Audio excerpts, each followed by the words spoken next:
Today we're going to be talking about what it looks like to successfully time your sale and purchase. So first things first, you have to get your valuation for your own home so that you know how much it's worth. After that, it's having a look at your finances. Don't forget that the only cost involved is not just your onward purchase. There's things like moving fees, solicitor fees, and we have to look at the whole picture. After that, if you are using a mortgage for your onward purchase, now would be a great time to speak to your mortgage advisor so you know what budget you have for your onward purchase. After that, it's instructing your agent. Hopefully that is us.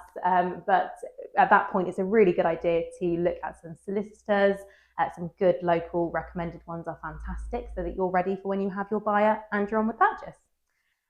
So once you have a buyer, that is a great time to start getting out and viewing lots of properties. A lot of other agents will not accept your offer on your onward purchase until you have a buyer yourself. So then you are proceedable. And then after that, you go through the conveyancing process. At this point, once all the inquiries and local searches are out the way, you can look at setting a completion date for your new home.